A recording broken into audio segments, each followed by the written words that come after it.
members of the council. My name is Jim Mosier. I had 3 comments I wanted to offer to you about suggested improvements to the council policies regarding agendas, since this is an opportunity to comment on agendas. First, as the 4 of you know, the two items that are on tonight's agenda that probably would have attracted the most public interest, one, the accessory dwelling unit ordinance, and the second one, the call for review of 3200 Ocean Boulevard, have both been pulled from the agenda. My suggestion is, since the city is courteous enough to send an email to people in the city alerting them to when an agenda is posted, it would be very good for them to also send an email when there's a substantial change to the agenda, such as the withdrawal of an item or the addition of a supplemental item. I'm sure people will be coming tonight expecting that those items are going to be heard and will be surprised, because there is no notice, that they're not. The second comment I wanted to make is regarding the posting of agendas. I wanted to commend the city clerk for having been very diligent, punctual, and reliable about posting the agendas and getting them to you and the public at 4 o'clock on the Thursday before the council meetings. I wanted to remind you that when policy A1 got revised last year, that provision, that policy of the city, inadvertently got lost somehow in the shuffle. I think it would be good for that policy to be reinstated, that the agenda is released at 4 on Thursday before the meeting, if not earlier than that. And then finally, another thing that got lost in the shuffle is the date on which the council meetings are held. When the beginning of the meeting, like tonight at 6 o'clock, is rather irregular, policy A1 does say that the meetings are held at 7 o'clock on the evening, but it does not say what day of the month they're held on. It should say that they're held, we think we know, the clerk thinks we know, that they're held on the 2nd and 4th Tuesdays of each month. That is something that got lost out of policy A1 and I think should be reinstated. If we did all those things, I think our agendas would be better. Thank you. Thank you, Mr. Mosier. Anyone else? All right, seeing none. Mr. Harp. Thank you very much, Mayor Pro Tem O'Neill. The City Council will adjourn to closed session to discuss labor negotiations with its designated representatives, consisting of Grace Leong, City Manager, Carol Jacobs, Assistant City Manager, Barbara Salvini, Human Resources Director, and Peter Brown, who is our labor negotiator. And they'll be discussing the unions listed in agenda item number 3A. Thank you. Thank you. We stand adjourned until the 7 o'clock meeting.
I know, I would, but no, I mean.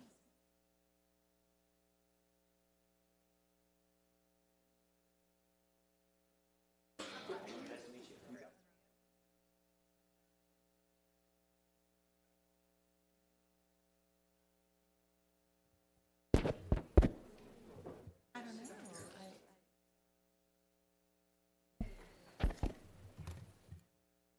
All right.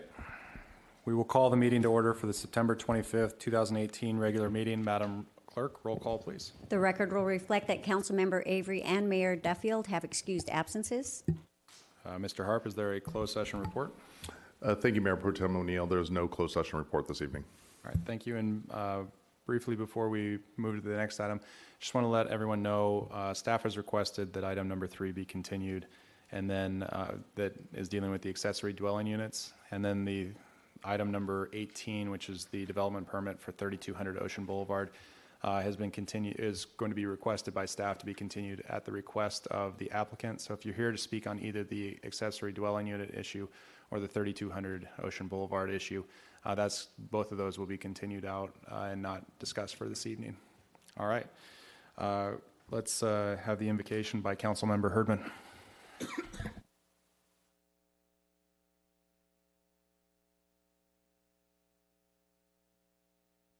Sorry, please join me in prayer. Dear Lord, thank you on behalf of all gathered here this evening. Thank you for your many blessings. Thank you for the ability to be involved in useful work and for the honor of bearing our responsibilities. I pray for our city and for the assembled council. In your most blessed name, amen. Ms. Dixon will lead us in the Pledge of Allegiance. Thank you. Yes, please join me in the Pledge of Allegiance. Place your hand over your heart.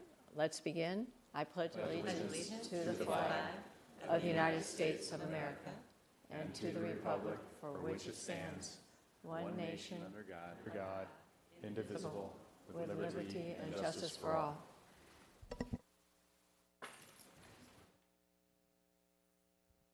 Madam Clerk.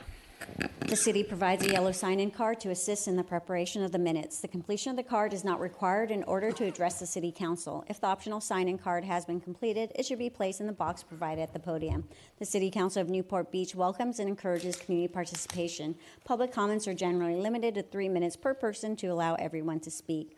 Written comments are encouraged as well. The City Council has a discretion to extend or shorten the time limit on agenda or non-agenda items. As a courtesy, please turn cell phones off or set them in the silent mode. Thank you. This is the time now we will have City Council announcements and new items that council members would like to be introduced for future agendas. We will have an opportunity in just a moment after this to pull items from the consent calendar. Mr. Piotr. Ms. Dixon. Yes, thank you, Mayor Pro Tem. If you'll indulge me, I have a number of announcements to make. One of the most important to announce is to provide an update to the public on some recent activity regarding the city's efforts in Washington, D.C. and locally with the air carriers that serve John Wayne Airport. So I will give some of this announcement, and the city manager will give an announcement, and my colleagues, Mr. Muldoon and Mr. Herdman, will also share in this announcement because we are all working together on this. First of all, the first meeting with the carriers, the 5 carriers that serve John Wayne Airport, this is an important outreach that is really being led by our community groups, our 3 key community groups. And the meeting was attended by 5 of the 6 airlines, Alaska, American, Delta, Southwest, and United. I'll turn it over to the city manager. Grace Ms. Lung attended the meeting and is best to report on this portion, if you would mind, as I go through all this. So please proceed, if you would. Sure. Okay. Thank you, Councilmember Dixon. Just real briefly, it was a very good, positive, strong start, I think, to building a relationship with the carriers. As Councilmember noted, 5 out of 6 of the carriers were there, so a very strong presence. And it was really to start building that relationship and talking through the parameters of looking at ways to impact noise and pollution in the short term, looking at short-term strategies and long-term strategies, and really the short-term over a 6-month period, and really to do this on a data-driven basis. So we have, through the hiring of our consultant, HMMH, have data ready to share with the carriers and to work together with them to look at different options to do adjustments to their different flight departure processes through that. So it was a very good, I think, start to that. There'll be continue to be meetings with individual carriers, and then eventually a bigger group meeting together. We're targeting right now of mid-January to do that. So I think it was a very good effort, particularly with the various community groups, really helping to lead that together and be in partnership with us to move forward. Well, thank you. And then the other part of our three-pronged strategy, if you will, is our Washington, D.C. relations, government relations, and Councilmember Muldoon and myself traveled to Washington last week, and I'll report on some of it, and he will when he comes to his announcements as well. The subject of our meetings when we were in Washington in April was the FAA reauthorization bill, and as the speed of, or lack thereof, of legislation going through Congress, it's still, we were there when it was being debated in the House, and then we were there last week when it was being debated in the Senate, and now has moved into a conference committee package, and we were just delighted to be, Mr. Muldoon and I were delighted to be part of this meeting with key members of Congress on the transportation and aviation committees and key members of leadership. But the FAA, let me just spend a minute to explain what this means, the FAA reauthorization bill. It is what it describes, but it is so significant for the potential of how it's going to affect local airports. And over the weekend, this negotiation between the House and the Senate versions of the bill, the congressional negotiators agreed to a compromise, and this is huge because we didn't know they were going to be able to work together on their differences. And as we speak, tomorrow, they are going to be in conference committee and to determine whether there's going to go to the Senate floor on this. And there's room for, the way the rules are set up on this negotiation or this conference, there's no further negotiation. So what I'm telling you, if it moves through Congress, this is really going to be significant. There are our consultants in Washington have reviewed the bill and have identified several areas that will be helpful specifically to Newport Beach in our effort to reduce noise in the city. Among other things, the legislation will require the FAA to work with impacted communities in evaluating flight path noise, perceived and actual noise, that's important, and its impact on quality of life issues, including health, environmental, and economic impacts. Sleep disturbance and blood pressure of residents are identified in the legislation as factors to examine.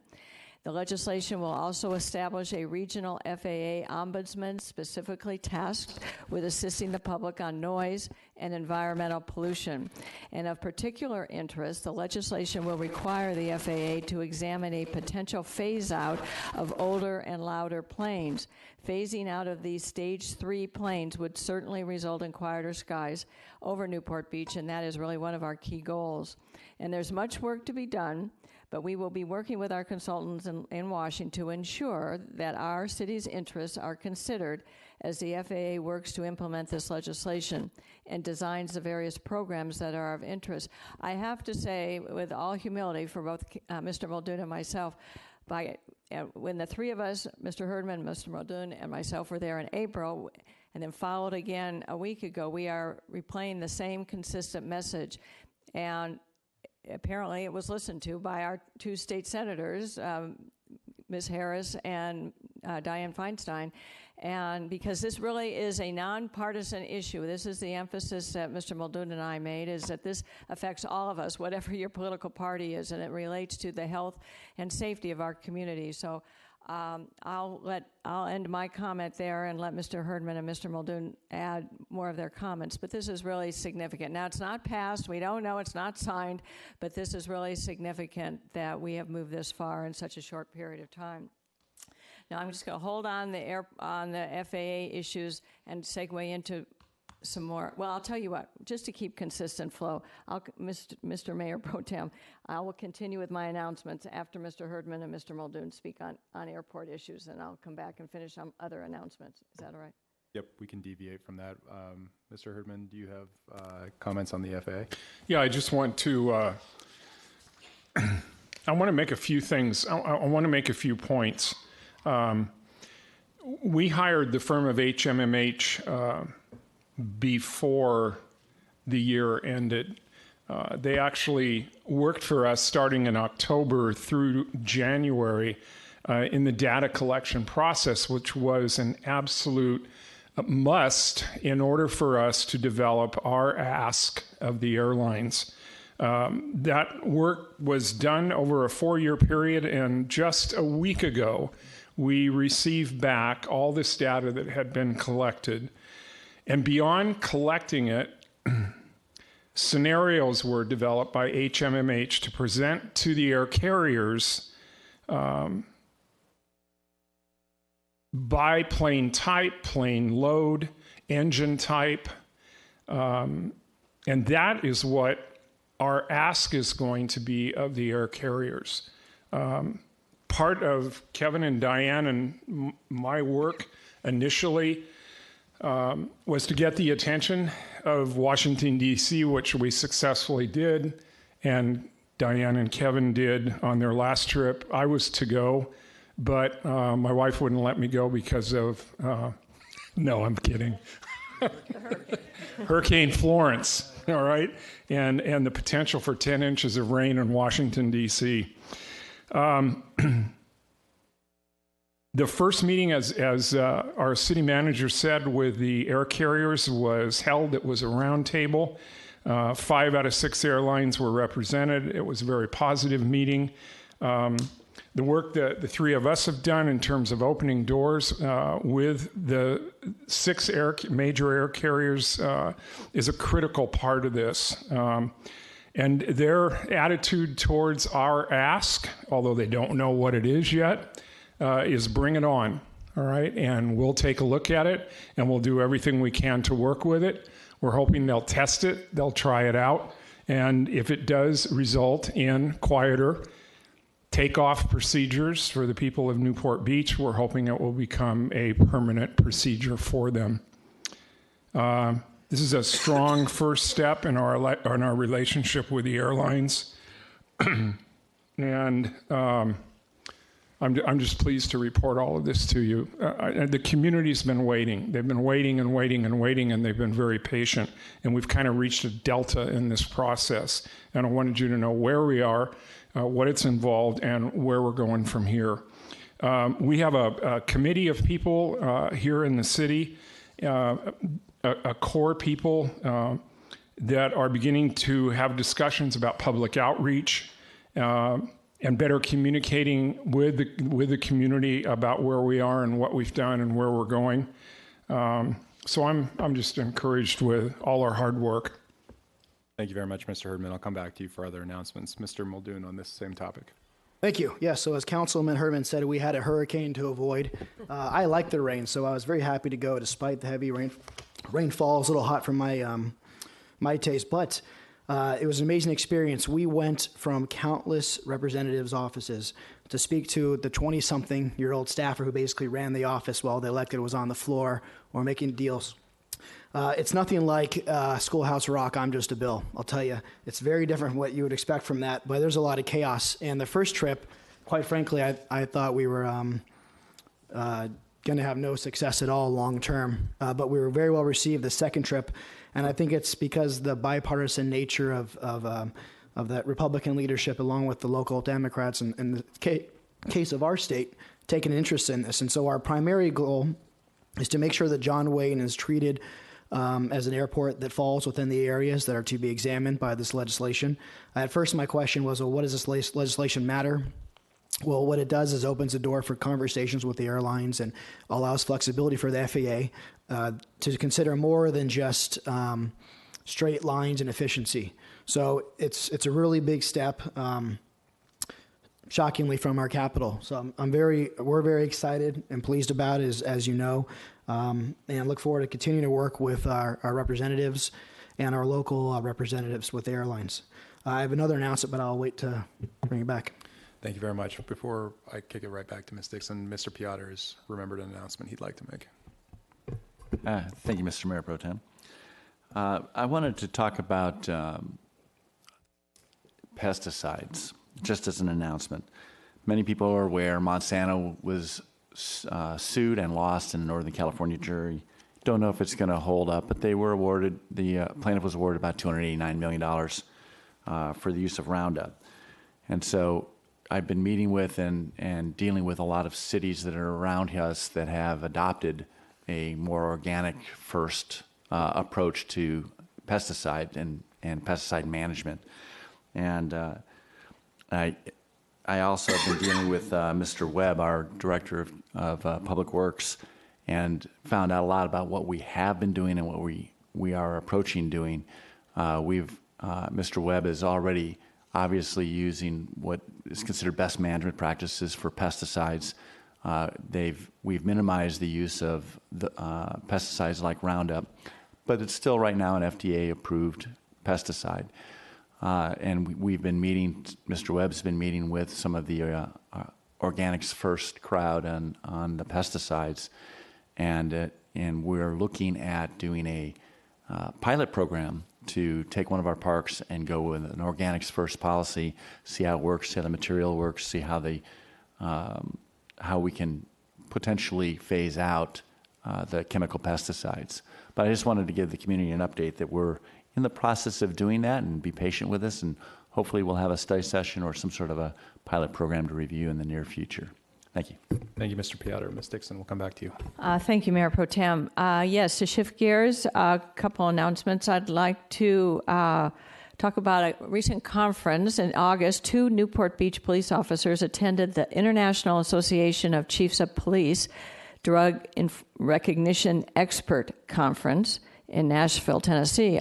Officers Bill Hume and David Spencer were selected to teach the topic, the use of drug recognition expert in vehicular homicide investigations, at the conference. With attendees from throughout the United States, Canada, Australia, and China, they were able to train, they were the trainers of over 250 other experts in drug recognition. This is a most prestigious honor to have 2 of our police officers selected to teach at this conference, and it speaks to their expertise and dedication.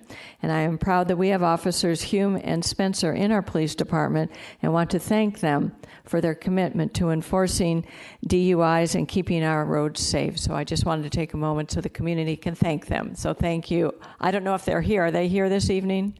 Maybe not. I don't think so. But anyway, if we have an opportunity to let them know that we have recognized them this evening. Also, this is exciting for all of you folks who've been trying to avoid sharks.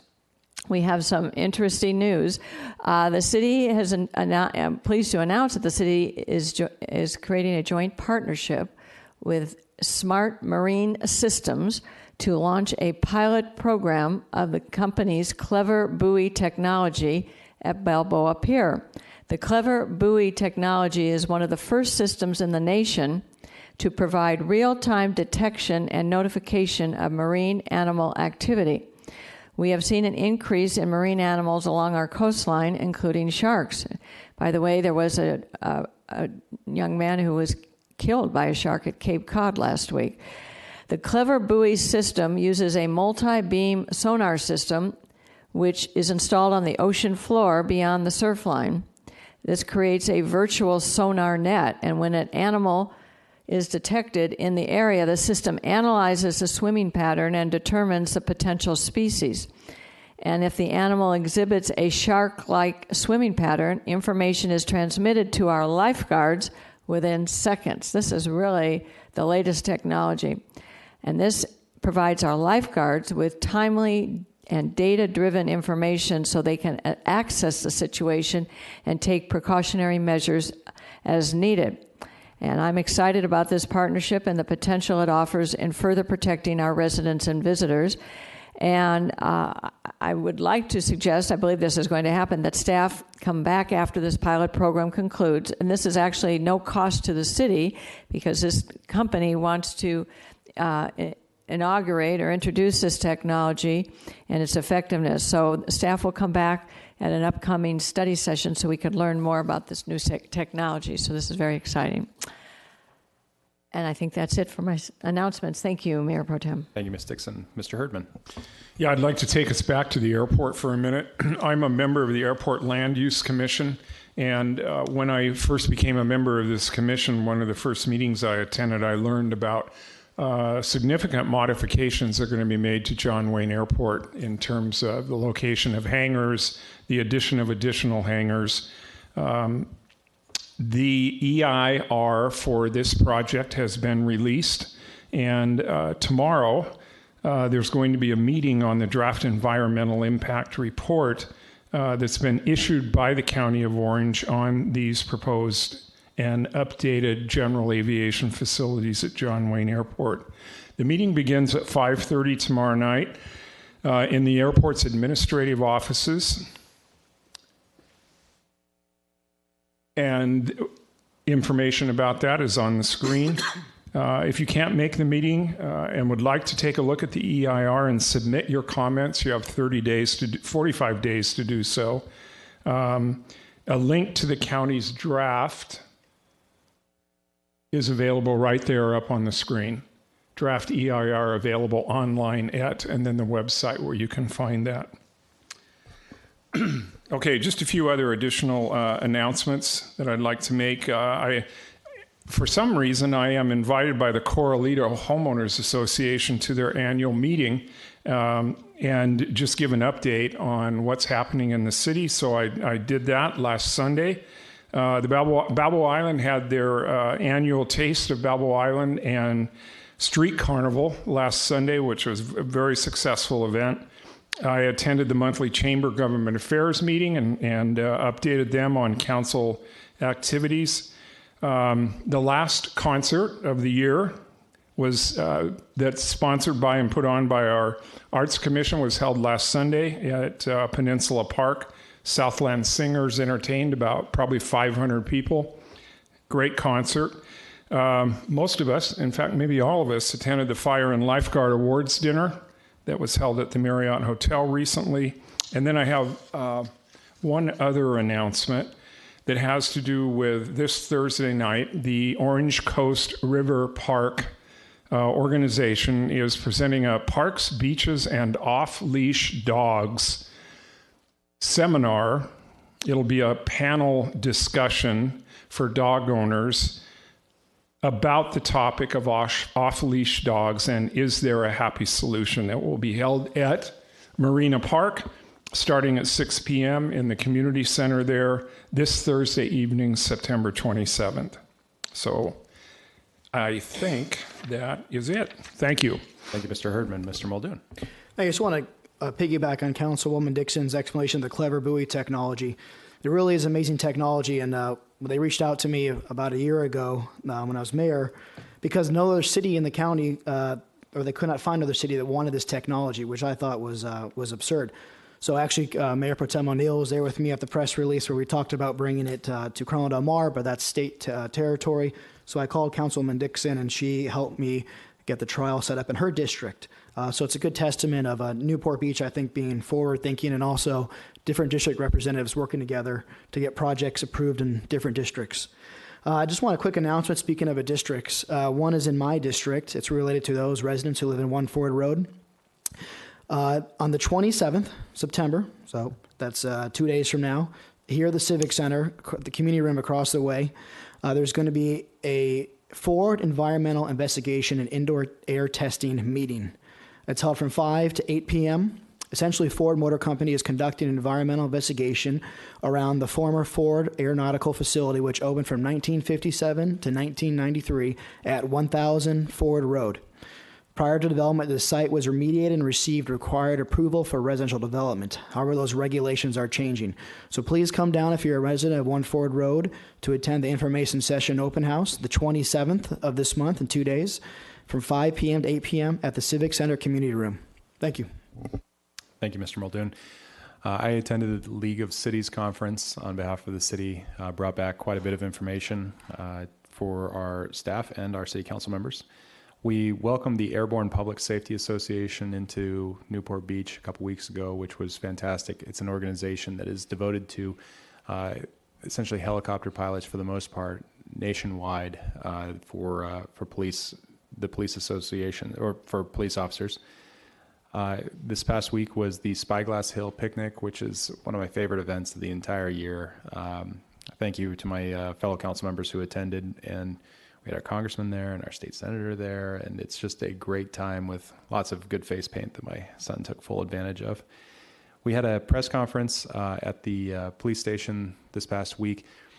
The goal is to highlight a fugitive that that our police department, along with the U.S. Marshals Service, is trying to find. And they have created a podcast and they've created a website. And that website is countdowntocapture.com. If you haven't heard it yet, podcast is excellent. I can't recall if they just released their third or fourth episode, but please do listen. It's fascinating and it's received international attention. This past Sunday, we had the Susan G. Komen race for the cure inside at Fashion Island. I was able to represent the city at that one, bring my daughter with me to show all of the amazing men and women who showed up to raise money for breast cancer research. It's a great partnership between the city and Susan G. Komen, and we just thank them for their continued efforts. And then this coming Saturday at 10 a.m., our supervisor, Michelle Steele, is hosting a public safety seminar right across the way in the community room. It's limited to 150 people, so if you have any intention of coming, I would recommend RSVPing. There will be a handful of county agencies speaking, as well as our police chief, John Lewis, will also be speaking. And then, staff, we've got a couple slides here. From the Recreation Senior Services Department, I've got a few announcements. The Recreation and Senior Services Natural Resources Division offers marine protected area hikes one Saturday each month during periods of low tide. The staff-led hikes are an hour and a half long.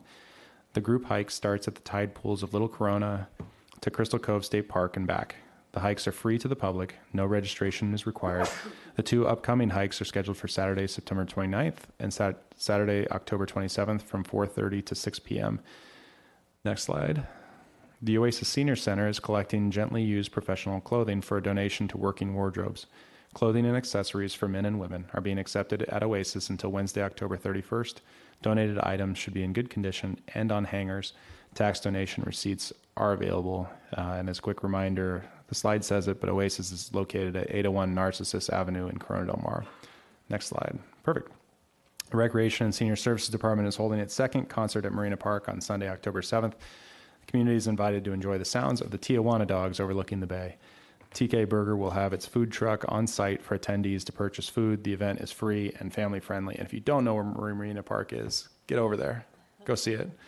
And then one last quick announcement. We've got some Girl Scouts in the audience. And I'd love to have Martha Fleur come up and give just a quick announcement. And heck, there might even be a picture taken too.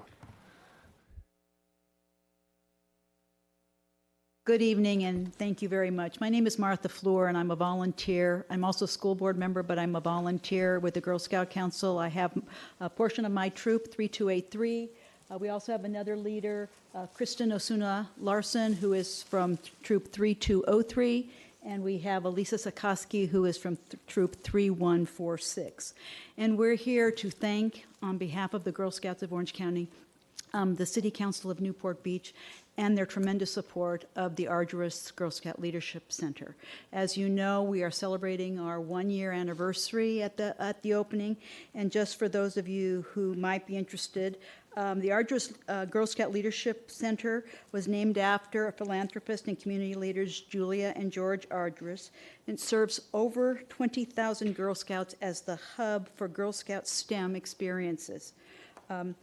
Visits to that facility, which is adjacent to Marina Park, provides girls from all cultures and backgrounds extraordinary opportunities to practice leadership of the Girl Scout way, including the GIRL, G-I-R-L, which stands for Go-Getter, Innovator, Risk-Taker, and Leader, as they explore exciting 21st century careers and learn how to take action to make the world a better place. These interviews, it's an interactive opportunity. If you want to come and see a tour, we'd be glad to provide that. We range from safety.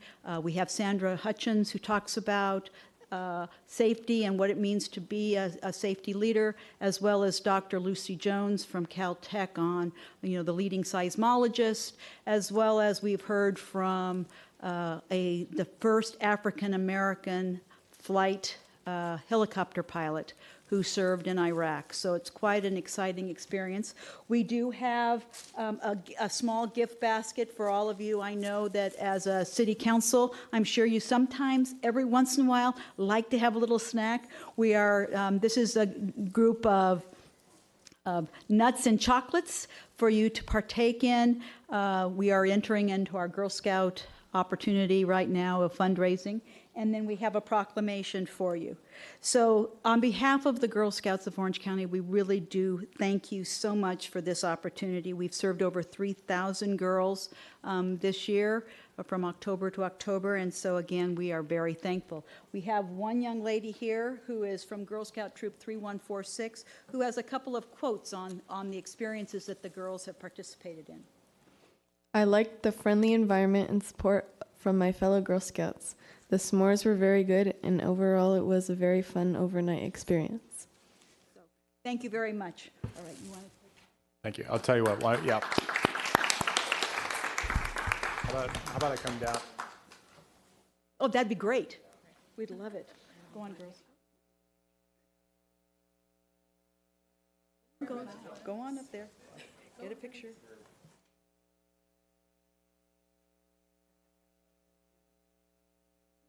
Oh, okay. Oh, great. Thank you.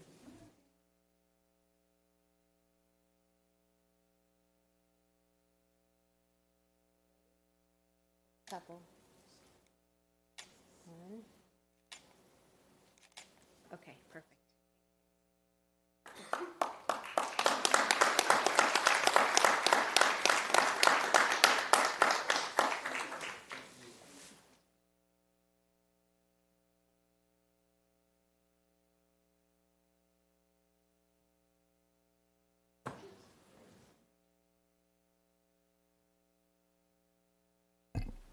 Thank you very much. All right. So this is the time when we'll find out whether council members would like to pull anything from the consent calendar. Mr. Piotr's offered to handle the motion for me since I'm filling in for the mayor tonight. So Mr. Piotr, any items to pull from the consent calendar? I have a comment to make on number 6. Just this is the assessment district on West Balboa Island. I just want to comment this is now our 5th district that has gone through this new, more streamlined process, and it's now getting ready to go to a vote. And I'm just happy to see this happening and glad that there's a lot of hard work put into this, both from staff and the citizens, and I just wanted to congratulate them, but I don't need to pull that item, but I am pulling number 9. You've pulled item number 9. Okay. Correct. Ms. Dixon? Yes, thank you, Mayor Pro Tem. I'd like to pull number 5 only because I think it's good to update the community. This is a very interesting and potentially exciting environmental control project that I think staff's prepared to talk about, and it would be good just to update the community. So thank you. Thank you. Mr. Herdman? Yeah, I'd like to pull item number 8, basically for the same reason that Councilwoman Dixon. I think both items 8 and 9 are important for the community to know about. Thank you. Mr. Muldoon? Thank you. I have a couple items to recuse myself on. Recusal on item number 6 related to undergrounding as it pertains to my business in the wireless telecommunications industry. And I have to recuse myself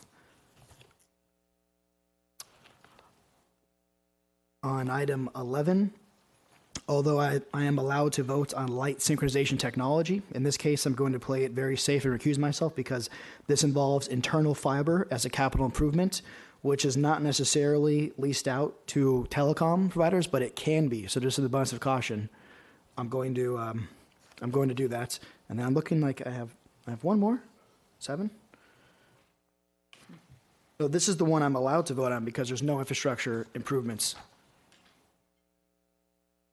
It'll likely probably involve some of the same type of fiber, though. So if you're doing it out of an abundance of caution, you might want to recuse yourself for number 7 as well. All right. The staff report doesn't say that, but just out of abundance of caution, I will go ahead and recuse myself in case that's the same scenario. Thank you. Mr. Herdman, I see. Yeah, I just want to add about a comment to number 6. I'm not pulling it, but this is in my district. Before I was elected to serve on city council, I was the chairman of the underground committee on the island. Bill Willis, who's sitting in the audience tonight, is a major player in this whole effort.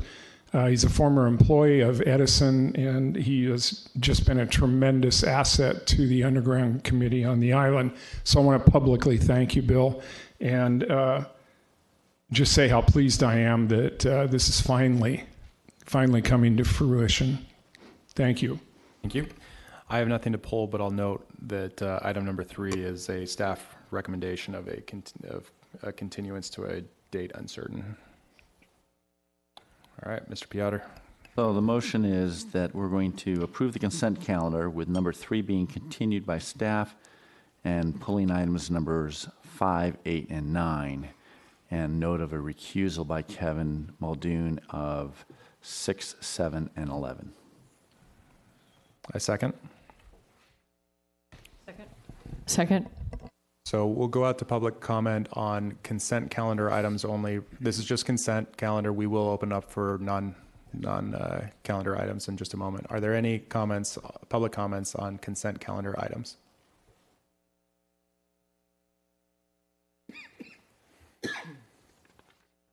Good evening, council members. My name is Lori Preege, and I wanted to address number 13, which is the 2 new crossing guards for Newport Heights Elementary.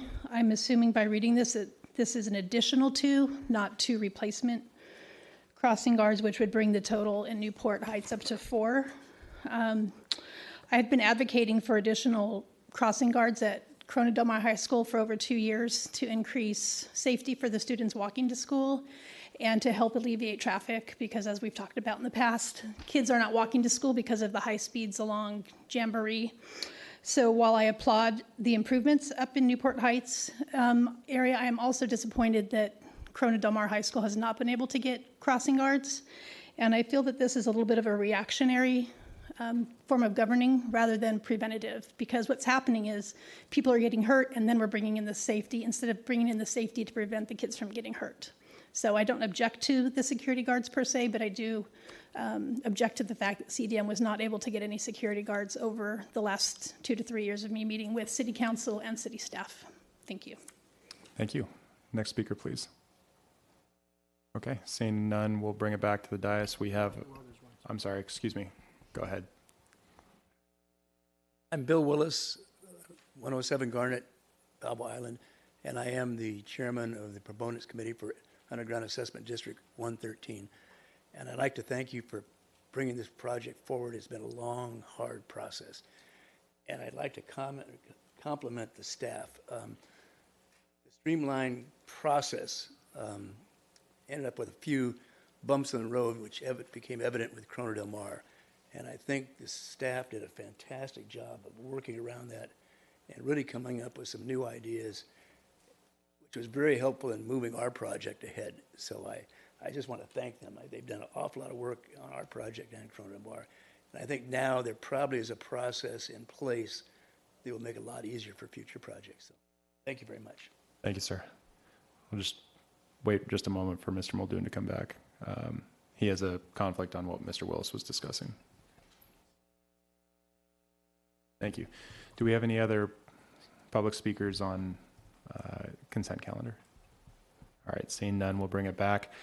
We have a motion and a second. Let's vote. Quickly, I'm sorry. Yep. I'm going to ask for a friendly amendment so I can lodge a no vote on item 4. Mr. Piotr, friendly amendment? Oh, the motion is so modified. And the second also agrees? Yes. All right, so let's vote. Prior to reading the vote, I'll read the ordinance title for item 4, ordinance number 2018-15, an ordinance of the City Council of the City of Newport Beach amending Exhibit A to Newport Beach Municipal Code Section 3.36.030 related to cost recovery.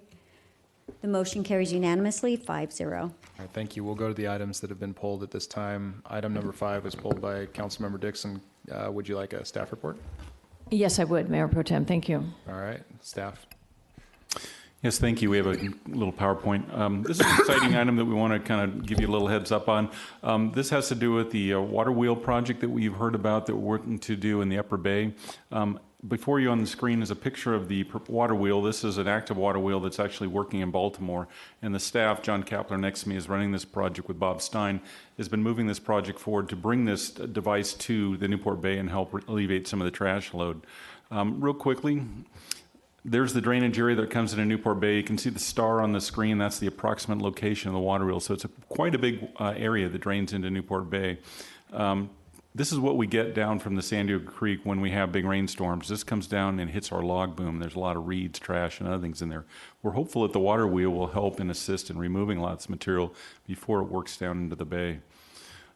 The approximate location, the water wheel they're looking at conceptually is between Jamboree Road and the 73 freeway on San Diego Creek. We have a little diagram here how it fit into that project. And lastly, we have a little schedule here to kind of talk about. This item tonight basically approves the mitigated negative declaration for the project, and then it authorizes the council to enter into an agreement to accept a $1.7 roughly $1 million grant from the Ocean Protection Council that's funding this project, along with our partners Help Your Harbor, Billy Dutton and Mark Warren, are here tonight. They donated $12,000 from their organization and have been strategically working with staff behind the scenes, moving this project forward. So we're excited to have them with us. Good news all around, but happy to answer any other questions on this item. Mr. Muldoon. Thank you. It's funny. I asked my friend Billy, who's in the audience today, if he wanted me to pull this item. He said no, but it got pulled anyways by Councilwoman Dixon. I remember when this was a couple of years ago, you brought this forward. We also do business together. So one time Billy sent me a text, "I've got great news, call me right away." I thought it was great news about some stocks or some business deals. It was about the water wheel getting funded. So that's really where his heart is, and it's a great group, guys. Thanks for all you do for the harbor. I know you ushered this through with the help of staff, but it makes a big difference when the citizens get actively involved and can secure funding and let staff know they have the moral support. So I think it's great technology. It's in my district. There's some people are not as excited about an item like this being in their line of sight, but really it's going to beautify the harbor for generations to come. So it's worth the man hours and financial sacrifices that the people have made, and I'd just like to thank them on behalf of the city. Thank you. Thank you. Ms. Dixon. Yes, thank you, Mayor Pro Tem. A couple of points. Councilmember Avery is not here this evening. He's chair of the Water Quality Entitlements Committee. I chaired that committee for the first 2 years of my councilship, and this idea came forward during that period when I was chair, and then Mr. Avery has carried it forward, and there have been a lot of players behind the scenes, as you've seen. One of the interesting aspects of how I've commented like this, made the same comment before in other areas, but our city staff is remarkable at going after grant money. $1.8 million of, is it state or federal?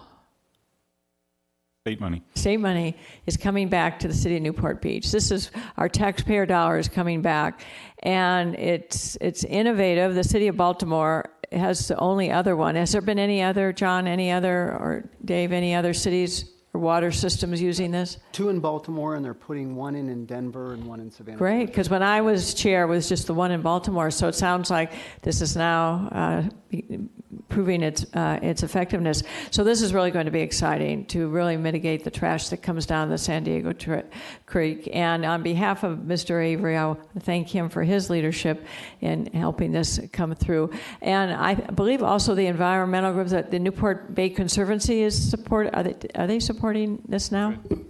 Yes, they are. And interestingly, their comment to CEQA was a support letter, so no comments. They're 100% supportive. That's fantastic. So we're real happy about that. So this is a huge environmental innovation for the city of Newport Beach to keep our waters clean, and that's fantastic. So thank you, staff. Thank you. Mr. Piotr. And just a little quick explanation that staff kind of glossed over and showed you this big picture of all this mess in the water. It's not going to take everything. You're not straining everything that comes down the San Diego Creek, but you're taking the top part, the floaters, which is mostly trash. And right now, we have a difficult time getting it. It doesn't always catch up in our little log, jam train or chain that we got out there. And it ends up in the sensitive environmental area, which is really difficult. You get plastic bags and all this other trash, and then the birds eat it and all these other things happen. And this will, it's not going to be a solution for everything, but it's going to prevent a lot of this loose trash, especially in the low flows, from getting into the sensitive environmental areas. So it's really kind of fun technology. It's driven by the water and photovoltaic, and basically we just go out there and change the dumpsters out when they get full. Obviously there's some maintenance, but it's pretty innovative. Thank you. Mr. Herdman. Yeah, I serve as vice chair on this Water Quality Tidelands Committee. And I think that John Kapler, who is sitting over there next to Dave Webb, certainly deserves some recognition for his work on this project, for securing the funds. Just outstanding job. Thank you very much. Ms. Dixon. I also just wanted to thank the committee. It's really a committee of citizens, volunteers. I don't know if any members of the committee are here this evening, but they have been hardworking members of the committee dedicated to keeping our back bay and harbor waters clean. And so it's a real testament to their commitment and dedication and staff's good stewardship as well. So thank you. Thank you. All right, let's go out to public comment on this item. Are there any comments on this item?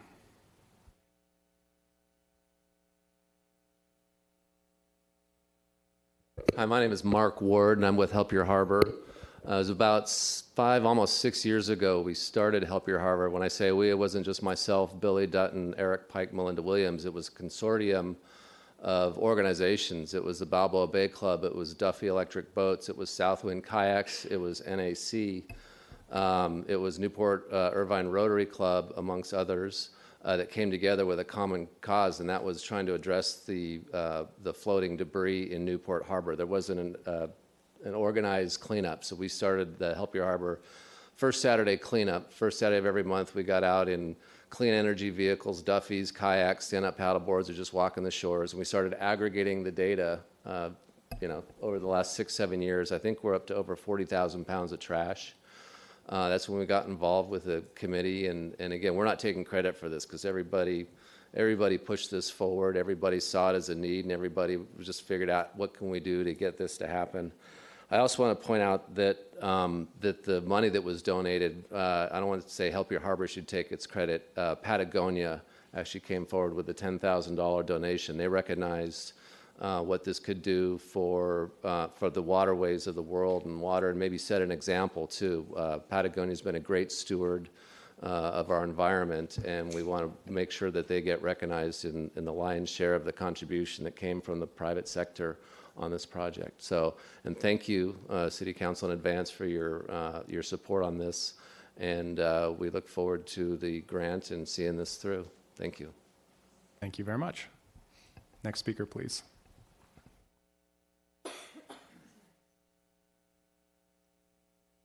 I think Mark covered it all, and I think everybody in here tonight heard, again, a lot of people made this happen, but definitely it started with the work of the Water Quality and Tidelands Committee, both under the stewardship and leadership of Councilperson Herdman and Diane Dixon and Brad Avery.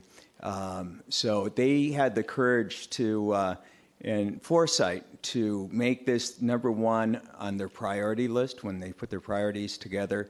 And I believe, Councilwoman Dixon, that was your job to get things organized on that committee. And by doing so, the water wheel rose to the top, and the committee reacted on that, and they made that happen. Mayor Duffield is not here tonight. Special thanks goes to him because he was there even before he was on the city council, helping get the Help Your Harbor program off the ground, realizing that we had to do something to address all of the plastic and toxic trash that was coming into our upper bay and then into the lower bay. And there was a group of citizens that wanted to do something about it, and he threw his full support behind that. So special thanks to him.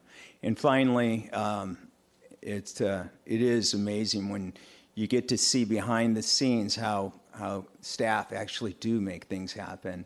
And there's two staff members. There's John Kapler and also Bob Stein. And we saw the two of them on this project when it looked like this project was going to die, go beyond. And they could have just gone home. They get their salary, and 5 o'clock comes, and they could go home.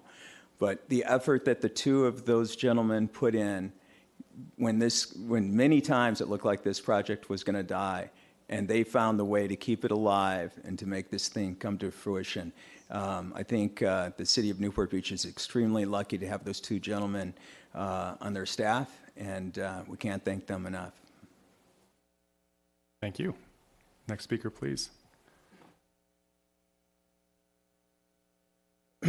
Mayor Pro Tem O'Neill and members of the council, my name is Jim Mosier. According to the agenda, you are being asked tonight not only to endorse this nearly $2 million project, but also to approve what's called a mitigated negative declaration with respect to the environmental impacts it might have. I recall that when this project was first proposed lower down in the Upper Bay, the residents from Bayview and East Bluff were not keen about having to look out and see it continuously operating outside their view windows. At its new location, it's immediately adjacent, I believe, to the Bay Point apartment homes. And I would be curious how much outreach staff has done to those residents of those apartments in Newport Beach who will be living next to it, and what their reaction might be to the possible impact.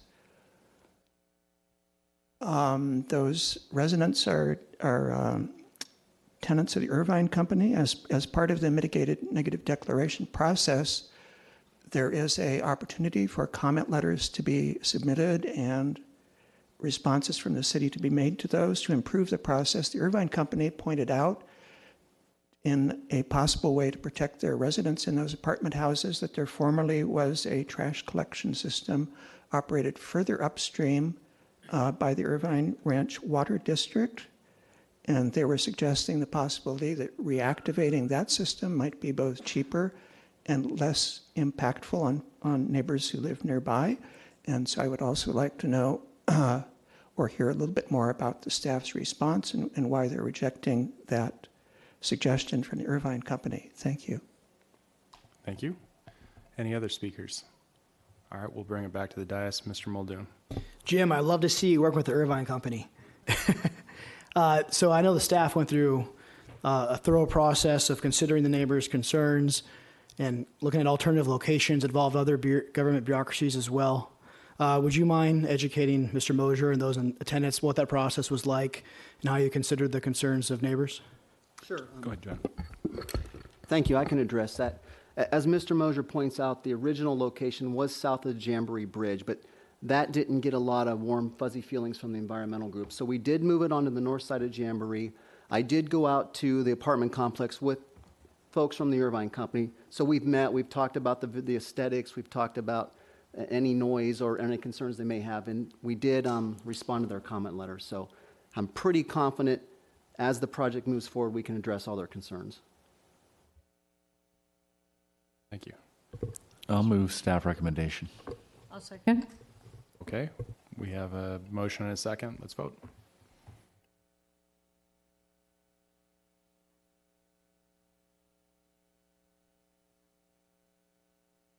Motion carries unanimously, 5-0. All right, thank you. Let's move to item number 8 that was pulled by Mr. Herdman. Mr. Herdman, would you like a staff report? Yes, I would. I'd like it for the community to view.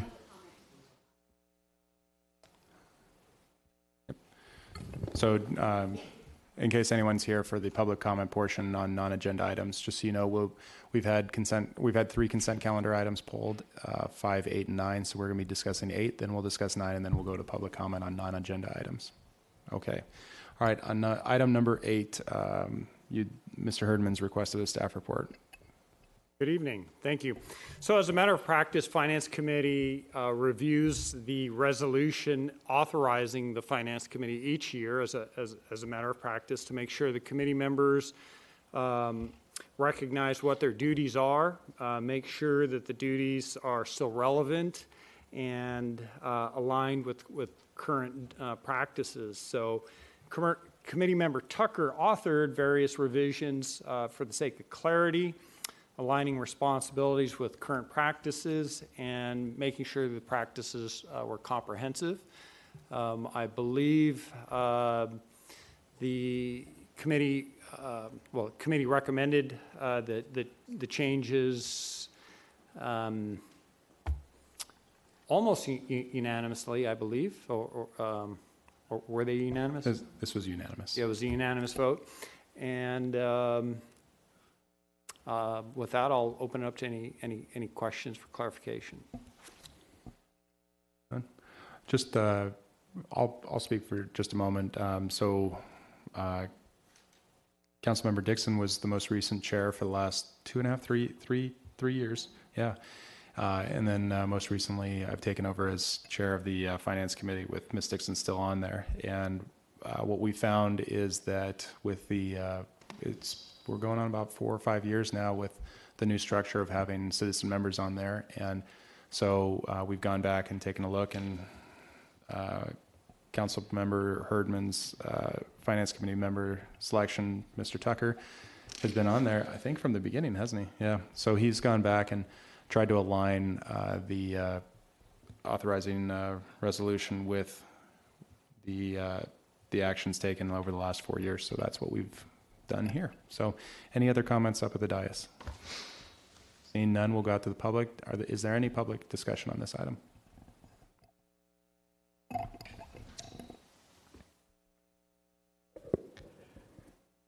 Mayor Pro Tem O'Neill, members of the council, my name is Jim Mosier. As I said in writing and looking this, staff report page 8.7, there were 2 goals that seem pretty fundamental to what a finance committee does. They were formerly D and E, now called E and F, and they tasked the finance committee with managing an ongoing process, one of them of measuring and setting goals to maximize the city's revenues, and the other one to minimize costs to the city. Those seem like good functions that a finance committee should be doing. And with the language crossed out, I'm not quite sure what the status of those is. I do know that the committee a year or so ago had some discussion of goals to maximize revenue and reduce cost. And it was discussed at a number of finance committee meetings. To my knowledge, those conclusions of the finance committee never came to the full council for a discussion or ratification, which I think is disappointing. And with the language crossed out here, I think it's even vaguer what the committee is supposed to be doing in those regards. Thank you. Thank you. Any other comments? Okay, seeing none, we'll bring it back. Just a quick note that same discussion was had at the Finance Committee, and for the public's knowledge, the reason for the deletion is basically the comment of managing on an ongoing process.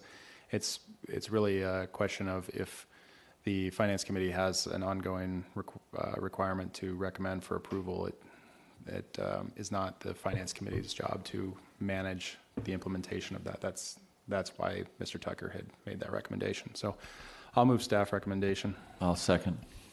Any further discussion? All right, seeing none, let's vote.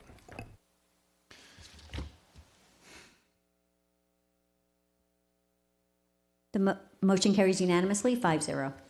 Thank you.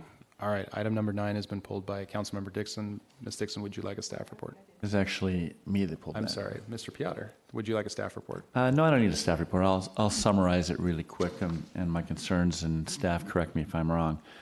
But we did an extensive evaluation as to what is the appropriate reserve amount. And right now we reserve 25% of our budget.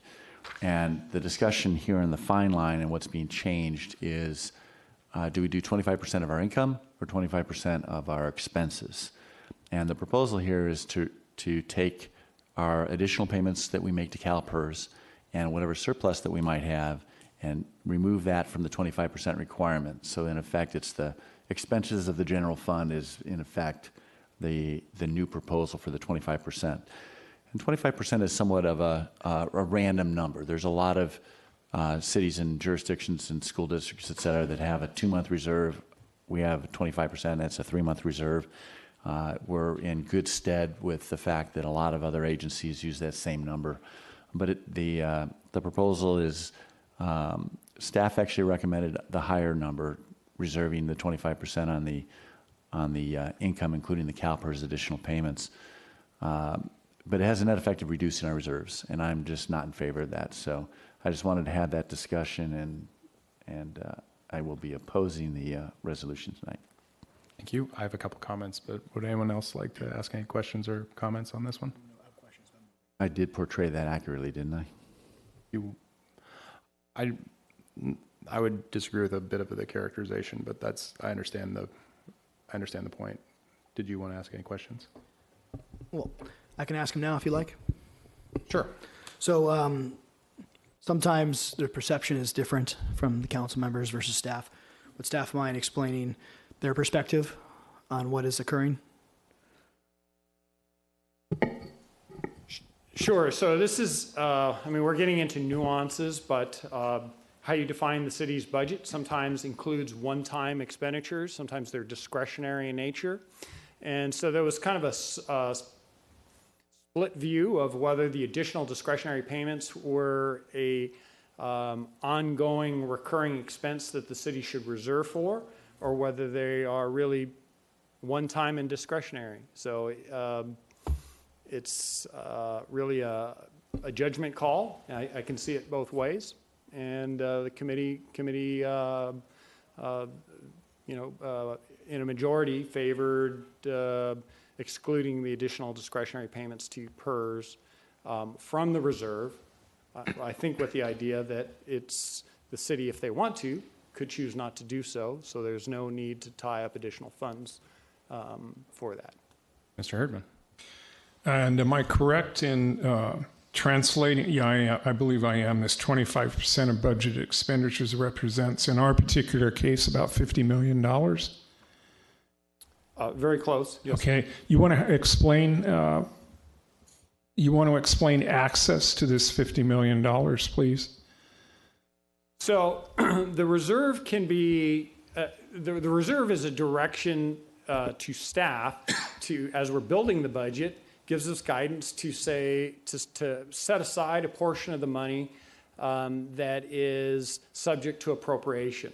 And so we'll look at available resources, and if we have a directive to set that money a pot aside, that amount wouldn't be subject to appropriation in the staff recommendation.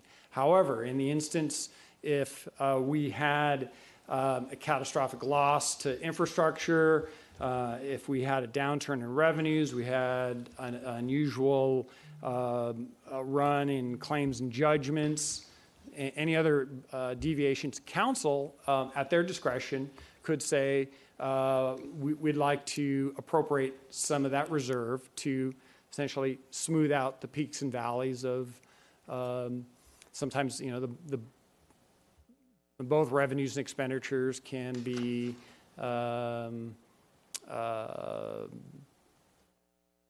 fluctuate. Yeah, can fluctuate. So just eliminate some of the fluctuation and use some of that reserve. Okay, thank you. Okay, so this item actually spanned, Ms. Dixon, correct me if I'm wrong, 3 finance committee meetings? Yeah, at least.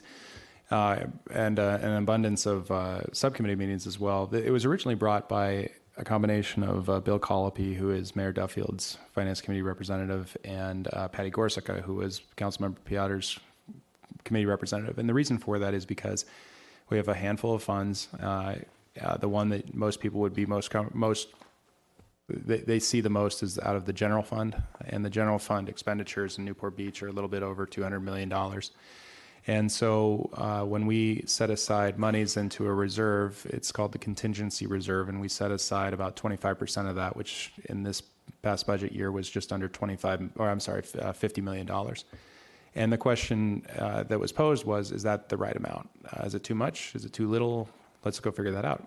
And we have a handful of council policies, and the council policies give direction to our staff. In this particular instance, give direction to our city manager on how to build up the budget. Under the charter, it's the city manager's job to make a recommendation on the budget, and then it's the city council's job to either pass or not pass it or make amendments to it. And through they're called the F council policies. Through the F council policies, we ask our city manager to take into account the wishes of the council. In this particular circumstance, as you can imagine, a reserve policy is a rather large number, and so we take this one pretty seriously, and so we looked at it from a variety of aspects. One was, what are the risks facing the city, and if a particular risk occurs, what would be the anticipated expenses? Another would be, how are we able to mitigate those risks with things like insurance and whatnot? And by the way, I know this is hard to follow sometimes, but I promise it's really important, and we really have spent a lot of time, so I want to make sure folks are understanding how we got to the point we're at. When we took into account all of the risks, we actually went out and hired an expert from Government Finance Officers Association, GFOA. So GFOA is a nationally recognized organization that handles, in particular, municipal and government finance. And so what they did was they came in and they actually, interestingly enough, recommended a lower amount. They recommended somewhere in the 16% range. 16% happens to be 2 months. And we, as a city, we used to be at 2 months. 2 months of operating expenses. And we used to be there. And then actually a past council in, I think, 14, Dan, is it about 14, 15, made the choice, it actually was before that, it was about 12 or 13, made the choice to go up to 25%. And so the question really was, what do we do with that? The answer at staff recommendation was keep it at 25%. And the reason for that was GFOA was taking into account the potential risks of natural disasters and recession and whatnot. But we need to take into account the unfunded pension liabilities as well. And so when we did that, we came to the conclusion that 25% was probably about right. This is not a science, but we try to make it as close as we can. The nuance here is when we are paying down our unfunded pension liability, we pay 3 different types. And boy, Ms. Dixon and I have said these words so many times, so let's see if I can do it from rote. So we have our normal cost, which is the amount that we need to be paying just to cover the basic expenses of the pension liability at CalPERS. We need to be paying a unfunded pension amount, the UAL amount, and that is a set amount to make sure that we are at least tracking to someday come back to 100% funded. The City Council since 2014 and so far continuing has made a decision that we're also going to be paying down a discretionary amount to try to pay it down in 20 years. And one of the reasons we're doing that, as discussed many, many times, and I won't go too far into this, is we need to make sure that future generations aren't in a situation where they are actually seeing services cut. And so we're able to pay that discretionary amount without cutting those services. And the nuance in this is, under the policy as written, we would also be including the discretionary amount within that 25% requirement. And what that means is for every amount that we have as an operating expense in our general fund, we need to be setting aside 25 cents. So for every dollar, where it's not costing $1.25, but in budget terms, it's costing $1.25. And the reason that that's important is because if we're increasing our discretionary unfunded pension amount by, right now it's between $8 and $9 million, but let's just go up to 10 for round numbers' sake.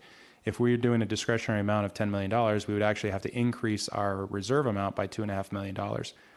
And I'll say there's differences of opinion on whether that is the right call or not. For the last 2 budget cycles, our city manager has come in and asked for us to waive this particular policy for that discretionary amount and not set aside the additional around $2 million. I think that's been the right decision. Council has voted on that repeatedly and ratified that.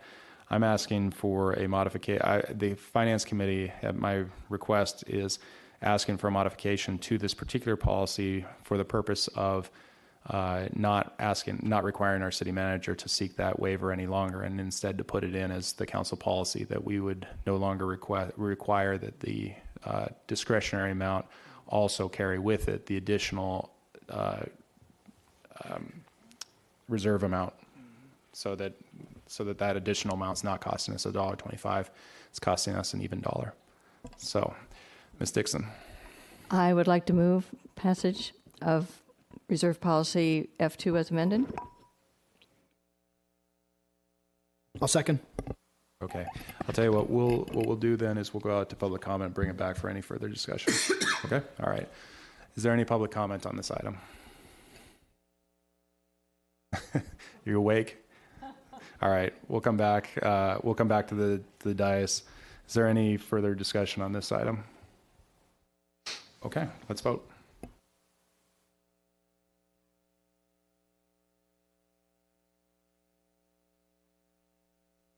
With Councilmember Piotr voting no, the motion carries 4-1.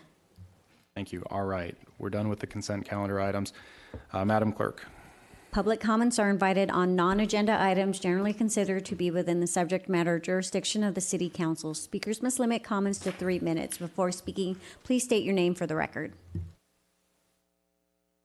All right. Public comment on non-agenda items. Yeah. Good evening. Yes, My sir. name is Tony Hayes. I want to make some general comments about the future of transportation in this area. There's a wave of new technology that will sweep away the old methods of transportation here. In particular, we're going to see more synchronization. You've got it on the calendar here. You know what traffic signal synchronization is. Right now, it's one-dimensional. That is traffic inbound in the morning, outbound in the evening. You have waves of traffic. In the future, we're going to see synchronization via artificial intelligence in the cloud. So it's going to be two-dimensional. So these waves of traffic will intersect, but will not have to slow down. So the net effect is that probably with driverless cars, you're going to see these vehicles moving in waves, but the traffic signals will always be green for each wave going in each direction. You get the idea. But what it means is it's going to be much greater surface road capacity, and it's going to take traffic off the freeways and limited access roads. The other thing on limited access roads themselves, we're going to see adaptive cruise control, in which, I mean, it's already available in a lot of cars, but they'll be able to travel really close together, so that this is going to be a huge increase in limited access road capacity. The DOT estimates it's going to be like a 2/3 increase in capacity. So we're going to have a 6-lane freeway is going to have the capacity of a 10-lane freeway, basically. And this is going to happen, I mean, in the next 10 years or so. So, and the third thing is in personal transportation, the use of driverless, on-demand transportation, often shared, something like Uber or Uber Pool or Uber Express. You're familiar with those three systems. Some of them are shared, some not. But that is also going to provide an increase in capacity per person going down surface streets and freeways. So the point is that we're going to see a large increase in road capacity. We do not need any more freeways. We do not need any more toll roads, because we're going to have more available. We're going to conserve natural resources for trails, wilderness area, and so forth. And also, the good news, it's going to be quicker, cheaper, and more stress-free transportation for all of us. Thank you. Thank you. Next speaker, please.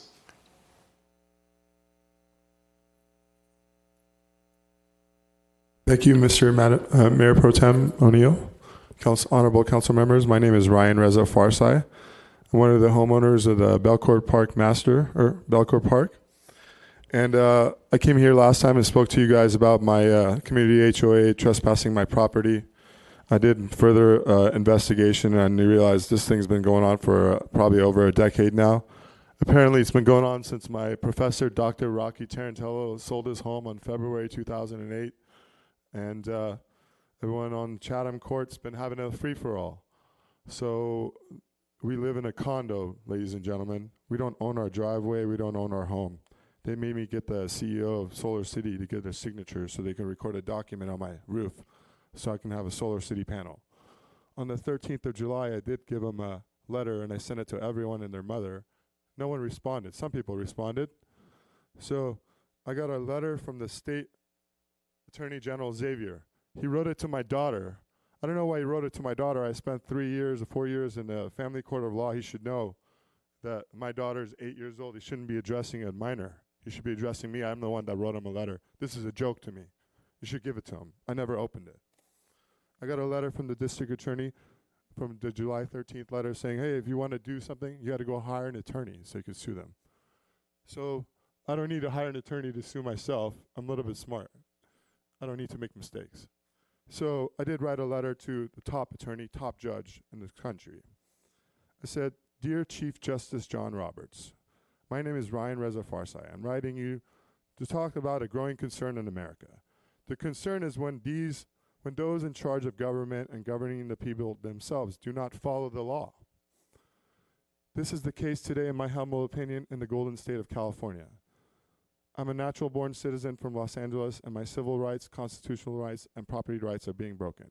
It is my humble opinion that many in my community homeowners association, currently Dr. Elliott and Mr. Gage, presidents, in my association, while they continue to steal from the community, they're committing grand theft here.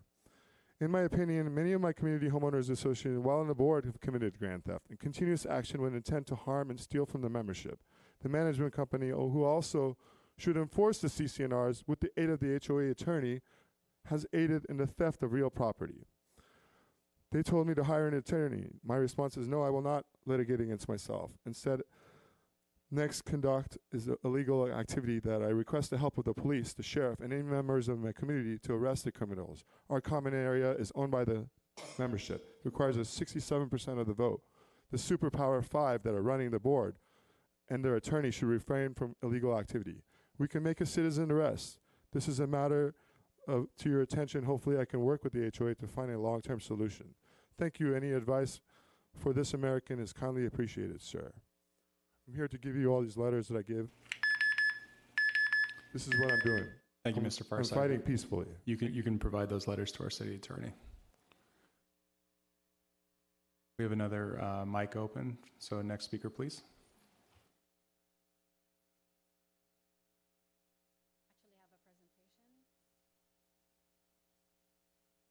Good evening. Thank you for the opportunity to speak here tonight. I'm here to share with you some important information regarding development impact fees and the toll road, the TCA, the Transportation Corridor Agency. As an Orange County taxpayer, it's important that we all have a clear understanding of these taxes and the impact to our city. These are taxes that Newport Beach pays along with other cities. So it's important that we all understand how this works.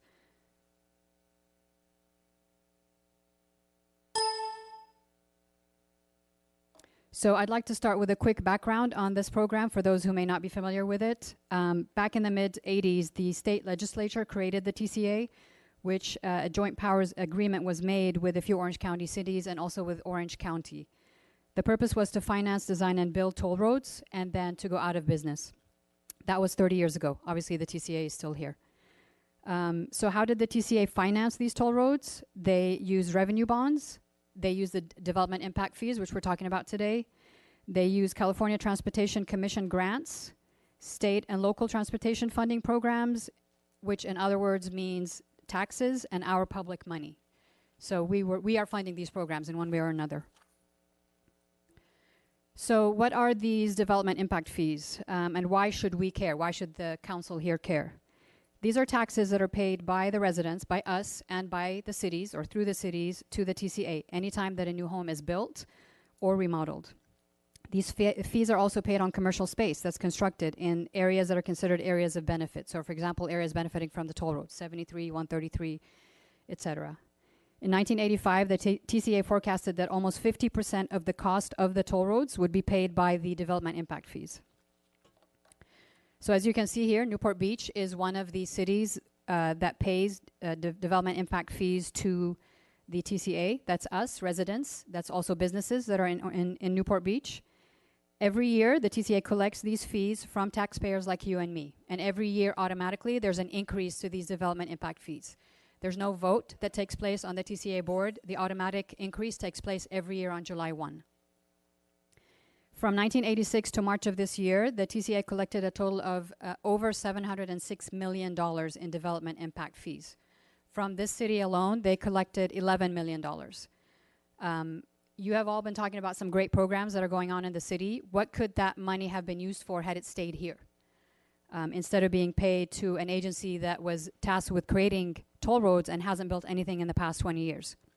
In fact, the toll road that it created, the 73, was supposed to be free by now, and it isn't free. So this chart shows you all of the different cities that pay development impact fees and the amounts that are being paid. And as I mentioned, Newport Beach has paid over $11 million since 1986 to now. So why should this city council care?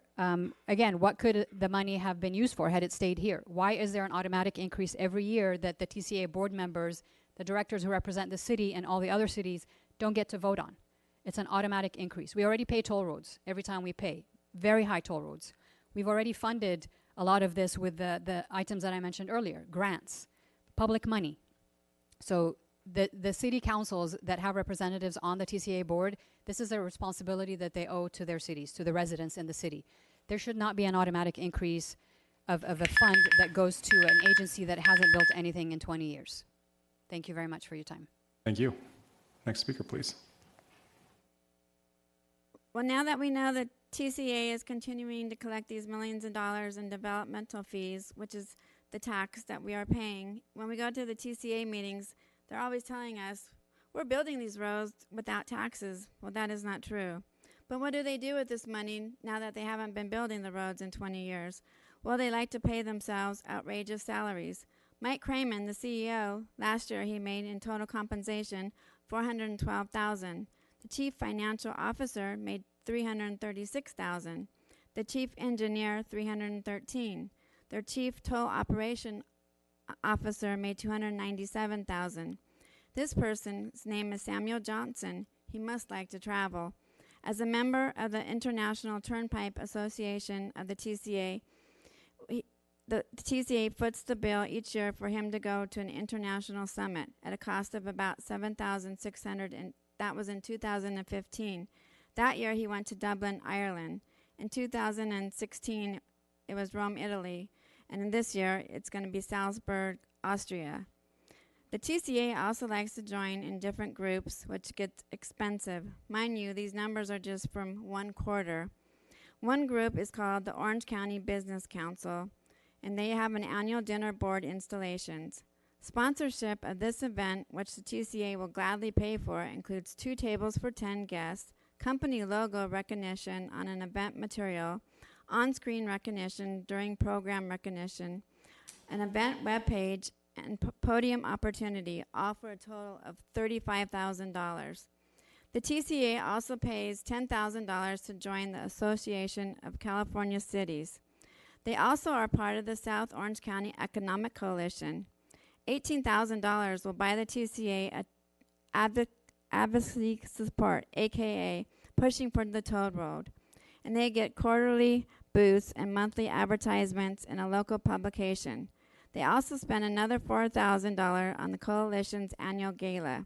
They also will sponsorship many events, like their Business Council Economic Conference at $3,500. The TCA also has lobbyists, or they call themselves PR firms, that they pay $3 million on things like advertising. Who needs to be told in a commercial on TV or the radio what road to take when we have apps like Waze, Google, or Apple? Can you imagine the OCTA advertising? It's quicker to take the 5 versus the 405 when you want to get somewhere. No. Plus, it would be a waste of our taxpayer money like the TCA is doing. These are just a few examples of the waste that they are spending. And this is an agency that has run amok. This is the time for us to do one thing and to shut them down, and except for them to pay the bonds and make the 73 free as it was meant to be. It was supposed to be paid off 2 years ago. Thank you. Thank you. Next speaker, please. I'm going to be chivalrous and let you go. Thank you. Good evening, Mayor, Pro Tem, and Council. My name is Tracy Craig. I'm here on behalf of Ford Motor Company. I have spoken with Councilmember Muldoon and Herdman, and I think you read our announcement that we're having an open house on September 27th. Ford is conducting an environmental investigation in District 4 and District 5. It's overseen by the Water Board. There's a fact sheet in your packet as well as a little postcard. It's late and I don't want to go into this too much, but I do want to also let you know that my business card is in there. Should you have any questions, feel free to call me. My cell phone's in there. You can call me anytime. And then I'm also going to give you this to your city manager, who I actually recognize from the Bay Area. So that's all I have, but thank you so much for having us. Okay? Thank you. Thank you. Next speaker, please. My name is Scott Richter. I'm here to talk about Newport Aquatic Center. Is everyone familiar on the council with the center? This is an aquatic center down in the Back Bay, just below Dover Shores. My son was a member there, competed in rowing, and I got heavily involved with the center, trying to help them financially and giving them advice on how to perhaps better run their business. And I'll say that that 2.5 years has been the toughest 2.5 years, and I've been in business a long time. They have a lot of problems down there, and the problems are only getting worse. And I'm here to urge the city council to take action. The city of Newport Beach has a conditional use permit and a ground lease with the center. And as part of that, they have an oversight role to play in making sure that the center abides by the rules. So there's a constant breaking of rules down there. There's environmental rules. There's the number of people that come in and out of there. They've been running for-profit businesses out of the center that are not part of its nonprofit charter. And we have, in the 2.5 years that I've tried to work with the board, hit nothing but roadblocks, to the point where now the board, 2 of the former board members are suing the other board members. We've gone shrunk from a 9-member board to 4, and are now firing any dissenting people in the ranks in terms of employees as well. So there's a lot of turmoil going on down there, a fair amount of missing money over the years. And we've been to the city DA, we've been to the police department, we've been to the city manager, and we've even provided the city council with documentation, audits, photographic information, video information on what's been going on down there, and had no response. So as a bit of a last ditch, we're trying to prevent this from going into litigation for years and years and years. I'm asking you as the city council to shake who you need to shake, talk who you need to talk to, because the center should be a shining light in this community and is unfortunately dwindling into something much less than that among infighting and the misappropriation of funds and other things that are going on down there. So I'm just asking that you guys take an active role and see that the proper people in the city government are looking into things that are going on down there. Any questions? It's unfortunately not the time yet. I was hoping. Yeah, but I'd just note, Mr. Richter, the city attorney's office did respond to some of the concerns raised. So I do want you to know that the city has responded and continues to pay attention to the ongoing lawsuit and concerns of the residents. Thank you. Thank you, Mr. Richter. Go ahead. Next speaker, please. Could you move a little closer to the mic? Is that better? Much, thank you. Okay. So I'm here on behalf of the NAC. I'm simply a parent of a female rower there. So concerned members, if it's okay that I just read my statement. Concerned members of the NAC have been told numerous times by the city that the city only cares about lease violations. But regardless of how much evidence we show you that the non-for-profit board is running for-profit businesses, pictures, receipts, the city thus far has failed to take any action. The city, we've also been told, and me directly, the city may not care about the actions of the board, but I think it's important to share some of what's going on within the walls of the city-owned property and building. First of all, as he touched on earlier, we have currently have a board for a non-for-profit board that is running for-profit business on a city-owned property that is leased by the NAC. Concerned parents for years have tried to correct this situation by trying to have board elections, but the current board refuses to hold elections, and they are the only ones that can fire and elect new board members. The board was previously elected by members of the NAC, but the board changed the bylaws years ago. Right now, there are only 4 board members. 2 that raised questions were recently removed. There are supposed to be 8. And just as a matter of information, none of the board members nor the director rowed in colleges or have children in the rowing program. All the parents want is a member-elected board, and additional to the criminal activity that has been occurring for a period of years, and it is well documented and part of a current lawsuit, there are a number of actions the board has taken over the past months, which for a lot of parents are cause for concern. They are as follows. Billy Whitford has taken sole action on, first, firing the rowing director without board notice or approval. 2, hiring a rowing director that actually commutes from Oakland. 3, hired a head coach that is much less qualified than individuals that were already coaching the women's team and was well respected amongst parents and college coaches recruiting rowers. Number 4, the head coach, as verified by numerous athletes, has already used words like tits and bitches during practice. This language is unacceptable when the audience is all young women, and I hope you agree with me there. It is cause for concern when there are 3 young male coaches with no adult females present during practices or overnight trips to regattas. If I have my facts correct, sexual harassment may be quid pro quo, or it might be hostile environment, where unwelcome words or actions of a sexual nature are inflicted on the victim in a severe and pervasive manner, resulting in the creation of a hostile environment. And I hope you all agree, if you have young children, that this certainly constitutes a hostile environment. I also believe that as a lessor of the property, do you want me to finish? You can go ahead and finish if it's quick. And building with the power to terminate this lease, and the fact that the city is aware of the activities going on at this location, that there is potential for some liability here if the city takes no action against the tenant. There is a simple solution to this. There is the Newport Rowing Foundation, a group of individuals, some who are founding members of the NAC. They have fought this fight for years and are sickened by what has happened to the NAC.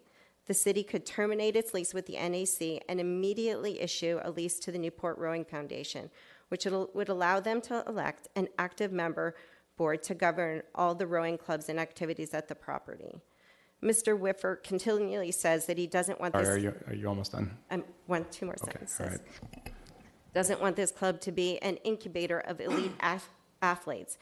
But shouldn't that what we be fighting for? For our kids to go to amazing colleges because they have an amazing rowing program that we come from. All I ask is that the city council take some immediate action to right some of these wrongs, so we as parents don't wake up in the middle of the night worrying about our kids, and especially our daughters. Thank you. Thank you. Next speaker, please.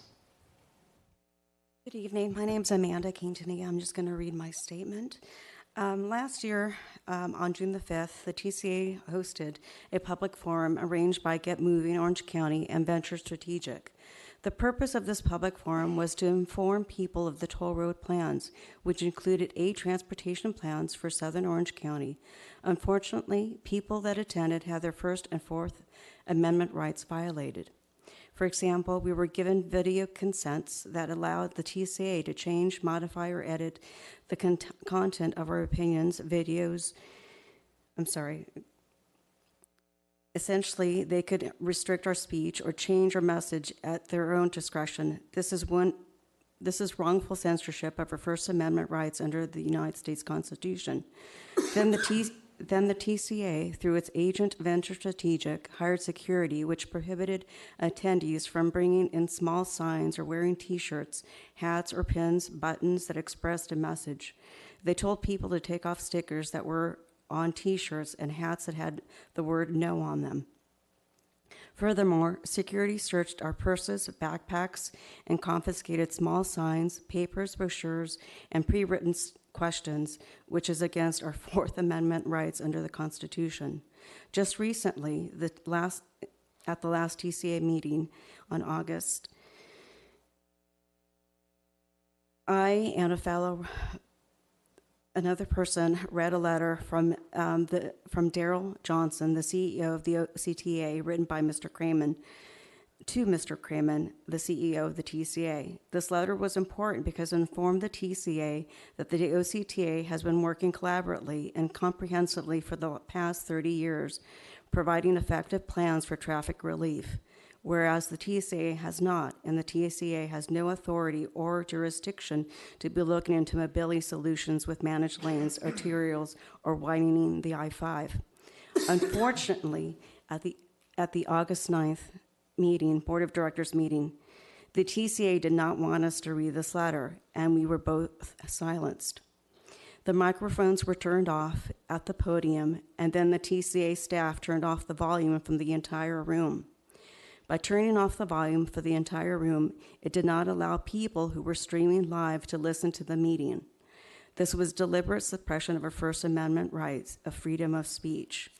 This OCTA letter was important because it outlined that they have a $5.9 billion plan to improve all major freeways and ease congestion. Presently, the 12 freeway improvement projects are already complete and open to traffic, while one is under construction for a total of $2.5 billion in improvements. Another 7 projects totaling $2.2 billion are being readied for construction with completion in the near term. In addition, 7 more M2 projects that amount to $1.2 billion are being developed as a shelf-ready improvements for future delivery. This significant investment includes more than $1 billion in projects identified in South Orange County Major Investment Study that are completed or underway. Beyond these investments, the OCTA will also implement transit and capital projects that provide alternatives to driving as well as improving local arterials. Thank you. Thank you. Next speaker, please. Hi there, good evening. My name is Pat Rolfus, and I'm here to talk about the Newport Aquatic Center as well. So I'm going to kind of echo some of Mr. Richter's concerns about the organization. And to disclose, I worked at the organization as the director of junior rowing for 2 years. The board asked me to step in when there was significant funds missing that couldn't be explained, and so I offered to kind of help settle it down and create an environment to basically, my whole position was to be transparent. And so in doing so, and you're going to read a Daily Pilot article that'll come out, I believe it came out this evening, to start a series of all the activities that are going down there in the mismanagement and basic corruption. And so, but some of the things that I do want to highlight, because it is city property and something that was really discouraging to me, because I know I only have 3 minutes, is there was a case of one of the wrongdoings that were done by the executive director down there that placed a hidden microphone into the ceiling of the classroom. And, you know, there's no signs posted from this hidden microphone. And there was a research done of the task force of board members and others, and I was privy to it, of, you know, hearing a number of employees reporting that they saw Mr. Whitford on his headphones, looking at the computer, and this recorded hidden microphone. So it's a total violation of our rights. And in my position there, I met with young women and their parents, one over cutting herself, another one over suicidal tendencies, another situation of a girl that got raped. And so this was ridiculous to me that a hidden microphone would be there. Besides all the theft and the for-profit companies that go on and everything else, and the management of how he handles people, and the board is really to blame for all this, which now, as the speaker before mentioned, that there's only four board members when their bylaws dictate 8. They self-appoint themselves, being voted in, which was a change in the bylaws that they did, that take rights from women members. But the sheer fact that the Newport Police Department, on your land, on a lease that you provide, came down, saw the microphone, removed it, and did not do a single thing is appalling. And I think that's something that I'd like the city council to review, examine, ask the police department how come they did not look at this, act further, but you cannot take a hidden microphone that was proven to be used and recorded out of a community center on city property and do nothing about it. Thank you. Thank you. Next speaker, please. Yes, good evening, Council. My name's Ron Meskis, and I'm the father of a daughter that rose over at the NAC. We relocated as a family here 2 years ago and from the Midwest and have fallen in love with Southern California. We found the NAC to be this little jewel of a place that it's just a great opportunity for young men and young women to grow up, learn how to exercise and commit themselves to a goal. And it's been nothing short of just a wonderful experience for my daughter.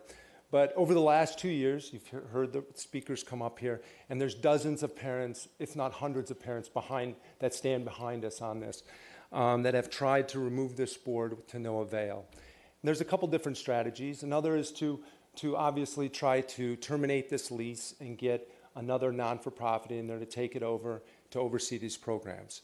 I understand and have read enough transcripts. They came to the city, asked to do so. The city responded, but there's been no further actions from that. Having said that, I also understand that, and I wish Mayor Duffield was here today, but that he's had a longstanding relationship with Mr. William Whitford. So I ask for the record if Mayor Duffield has currently or has in the past had any business relationships of any kind with William Whitford, Director of Newport Aquatic Center. That's all. Thank you. Thank you. Next speaker, please. Hi, good evening. My name is Michelle. Thank you for your fine work with the FAA. That was a wonderful update earlier. I just wanted to follow up with something that was said earlier about the development fees with the TCA being a joint powers authority that was formed here for Orange County. It's basically our own Orange County's worst government agency.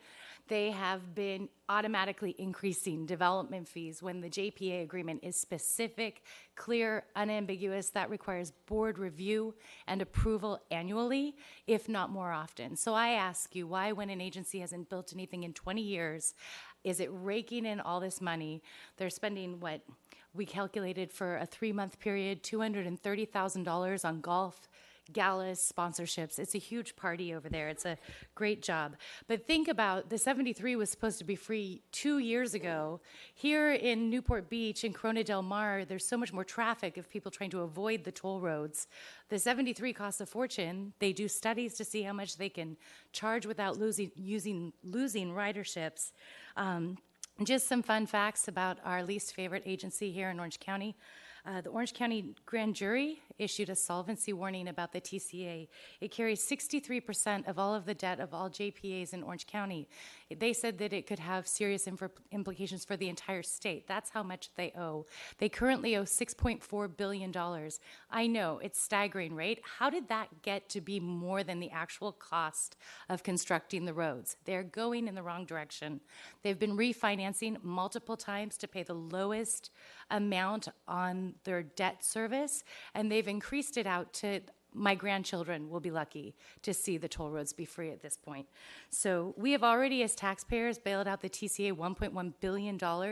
That has not been forgotten. They've been hoarding cash, trying to look cash flush to get us all to be stupid enough to pretend for them to grow out of their toll road building thing to get onto the 5 freeway and do managed toll lanes. But we already have Caltrans, and we have OCTA. So I don't know why we're letting this useless, redundant agency live so high on the hog and costing us all. Caltrans maintains the roads. We're spending money in development fees. They also do shoddy work quite often, and then the state has to come in and pick up the cost for that. Again, their JPA agreement's very clear about development fees. They also have no authority to be on the 5 freeway, but they're trying to kind of transform into something else to keep those fat pensions and fat payments going. So the roots are clear in the JPA. They're to be parallel to the 5, but now they've proposed 5 plans to get onto the 5. I'm sure that Scott Potter shared with you that we've been discussing these development fees at the TCA meetings for several months now.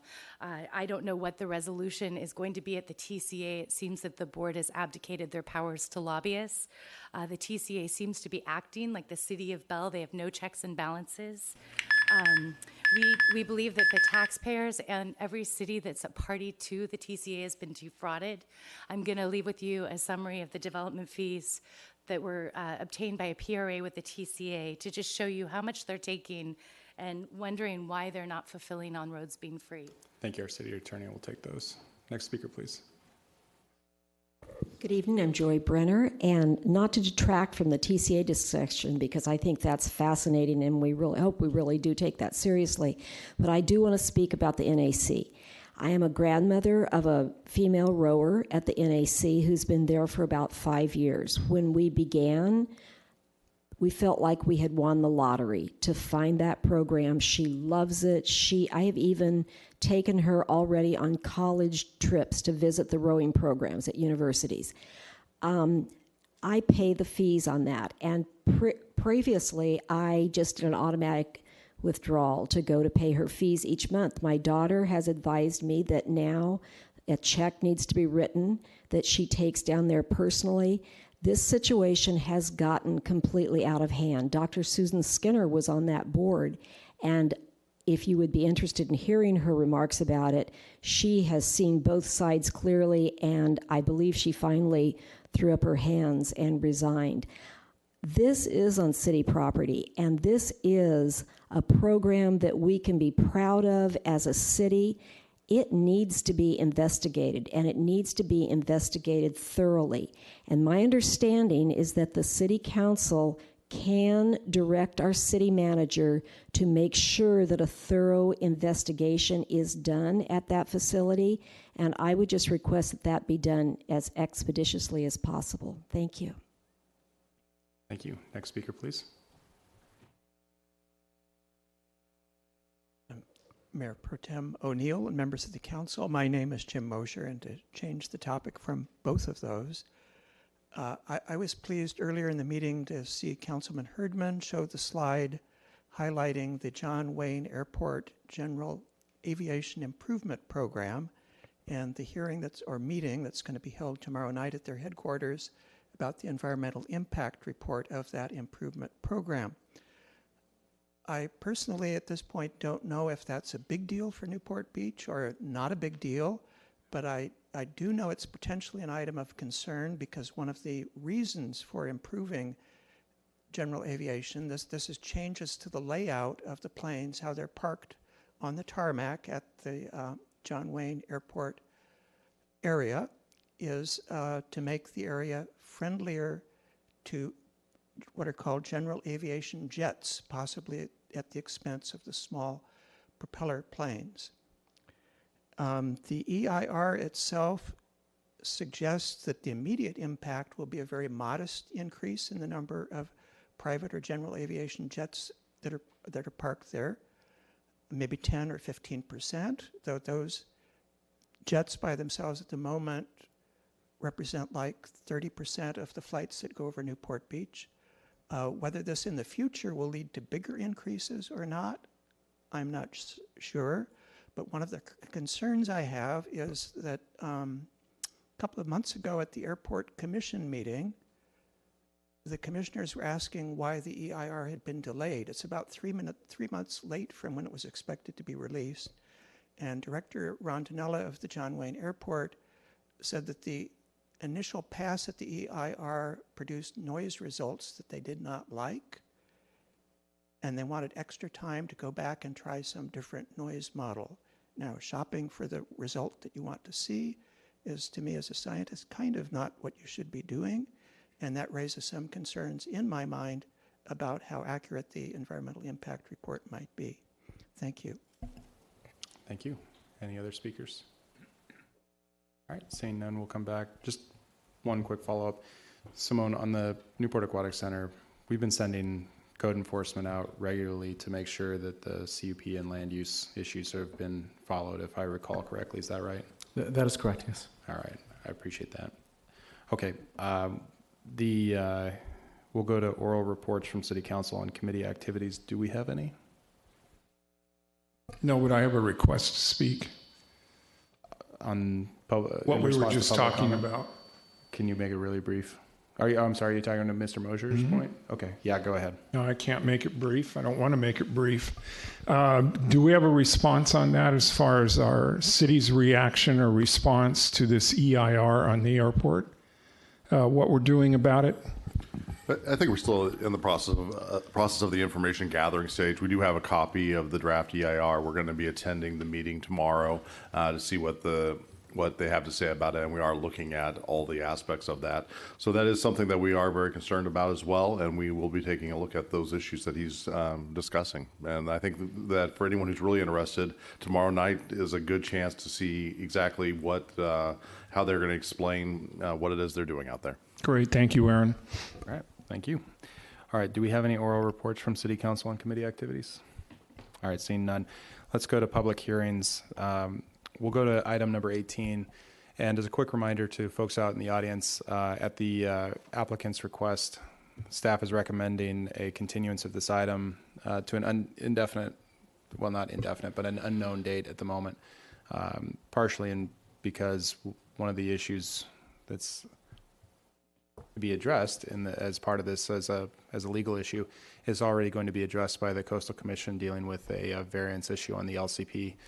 We're not sure exactly when that will be, whether it's October or December, but I believe actually, did we hear today when it might come up?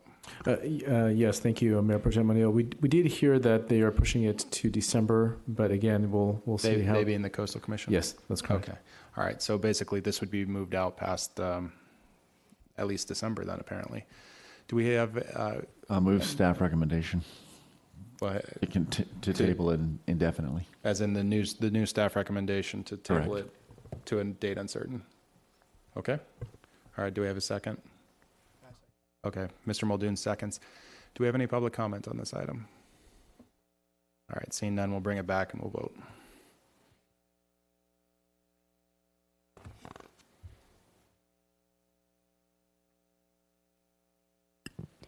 Motion to continue passes unanimously 5-0.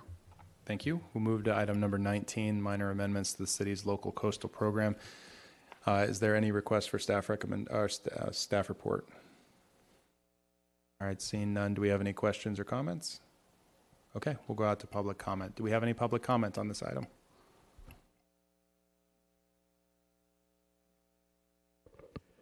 Mayor Pro Tem O'Neill, members of the council, my name again is Jim Mosier.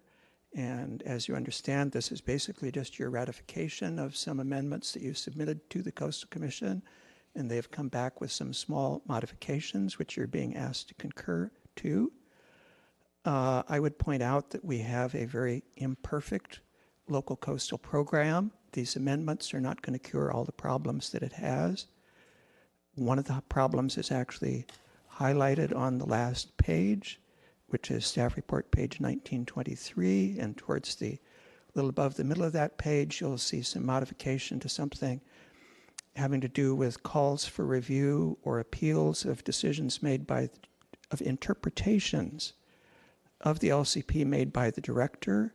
That actually is the crux of the problem why you are continuing the previous item, is that there was an interpretation by the director that even though you can't find it written in the LCP, that the city somehow has the authority to grant deviations from the LCP through a variance process that we have made up for ourselves. The problem with this language here, it says that the interpretations can be appealed or called up for review. The problem is the interpretations don't seem to actually, there's no requirement that they be put in writing or have a date, and the code requires that the appeal be made within 14 days. I don't know how you can do that when you don't know exactly when or how or what the basis of the interpretation was. There's new language being added to this that they can be appealed or called for review, with the exception of waivers for de minimis development. I truly myself do not know quite what that means, but we have that. The biggest change that you'll see is on the previous page, which is staff report page 1922, where you see a whole lot of new language being added. This is about a new procedure by which the staff can decide not to hold a hearing on a coastal development permit when they think that that permit involves what they decide to be minor development. Now, citizens who don't agree with that can ask for the hearing to be held instead, which is fine. This says that the city will have to mail a notice of their decision to the persons who may be concerned about that. I would wonder, for the city's sake, if the mailing can be by email, which would be a lot less expensive and arduous than having to send out stamped, printed out notices of these decisions being made. And on that same note, when this item was before the Coastal Commission, somebody else, not me, asked if, to simplify the process even more, the city could simply put on its website a list of these decisions it had made to waive the hearing. Then anybody, whether they were on the list or not, could see the current list of the decisions that had been made that could be questioned by the public. I believe the city staff at that hearing promised that they were going to do it, and I hope they follow through on that promise to show these on the website. They recently did that with what are called categorical exclusion decisions that they made, and I think it would be easy to do that with these minor development ones as well. Thank you. Thank you. Next speaker, please. Seeing none, we'll bring it back. I'm sorry, I forget. Did we have a motion? Oh, no. You want to? I'll make a motion. Okay. I'll second. For staff recommendation. To make minor amendments to the city's local postal program. And I'll second it. I'm sorry, Mr. Harp. There's just multiple pieces to the staff recommendation, so probably best just to move staff recommendation. That way you can capture it all. I move staff recommendation. Second. All right. Any discussion? All right, seeing none, let's vote. Prior to reading the vote, I'll read the ordinance title for ordinance number 2018-16, an ordinance of the City Council of the City of Newport Beach, amending Title 21 of the Newport Beach Municipal Code to approve local coastal program amendment number LC 2017-002 as modified by the California Coastal Commission. The motion carries unanimously 5-0. Thank you. Madam Clerk. A motion to reconsider the vote on any action taken by the City Council, either this meeting or the previous meeting, may be made only by one of the council members who voted with the prevailing side. Do we have any motions for reconsideration? All right, seeing none. Ms. Dixon will have an adjournment announcement. Thank you, Mayor Pro Tem. Yes, I wish to announce that Barry Allen, a longtime Newport Beach resident who was actively involved in civic affairs, passed away on September 17th. Barry was born November 1938 and moved west from Tennessee to Orange County at the age of 11. During the Cuban Missile Crisis, he served in the U.S. Army, where he was in charge of leading a dangerous covert operation. Following his military service, Barry returned to Orange County. He graduated from Southwestern Law School and began his legal career, which spanned over 40 years. He became a partner at a law firm before starting his own practice. Barry and his wife of 47 years, Deborah, loved to travel and explored the world extensively. He was an avid golfer and active with the Harbor Views Community Association and the Corona Del Mar Residents Association. He also served on the city's Environmental Quality Affairs Committee and the City Centennial Committee.